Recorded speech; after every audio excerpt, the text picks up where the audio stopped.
Sê vriende en familie, welkom by 2025. Ek het nog 'n kuifie, my kuifie wil nog by die see wees, kan jy dit glo? So ek het gedink, ek wil hierdie jaar 'n bietjie iets anders doen. Ek het 'n behoefte om weer 'n bietjie gesond te leef. Ek is 'n groot laaitjie, ek het groot skouers, lang ou, 1.889 meter lank. So ek is oor die algemeen redelik swaar. So kom ons weeg gou vir my. Op die oomblik, ek wil net 'n bietjie. So my mission vir die eerste deel van die jaar is ek wil net 'n bietjie gewig verloor, weer gesond raak. So ek het die 3 Januarie het ek my laaste dop gedrink.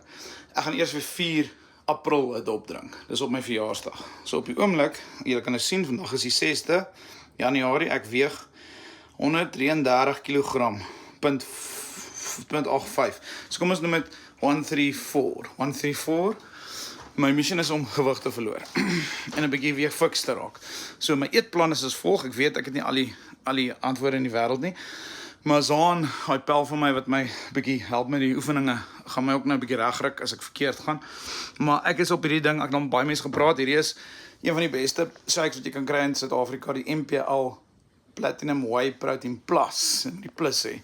Hy het die meeste proteïene en hy het ook lekker koel goeders soos sink en al ander staf wat jy nodig het.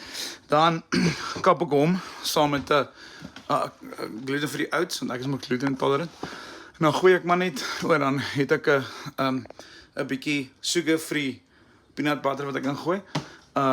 En dan ek het daai trick het ek by Lyn geleer, Ampie se vrou.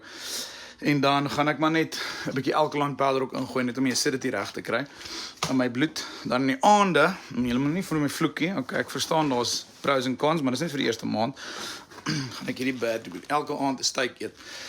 En dan ek het nou gehoor as jy wegbly van die soetgoed vir 2 weke, dan het jy nie craving nie meer soetgoed nie. Ek is lief vir soet chips en chocolates en alles.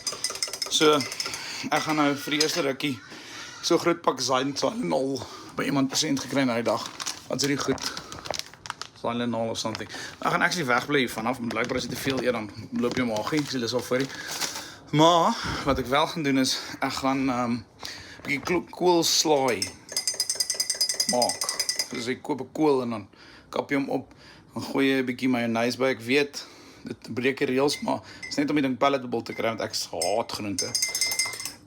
En kom ons gaan 'n bietjie op die journey. Ek was nie lus, ek wou dit nie eintlik in die publiek doen nie. Want ek voel dis ook maar 'n private ding. Maar nou as ek dit buite sit dan, jy weet dan, who knows, dan gaan ek dalk 'n bietjie meer dissipline aan die dag lê.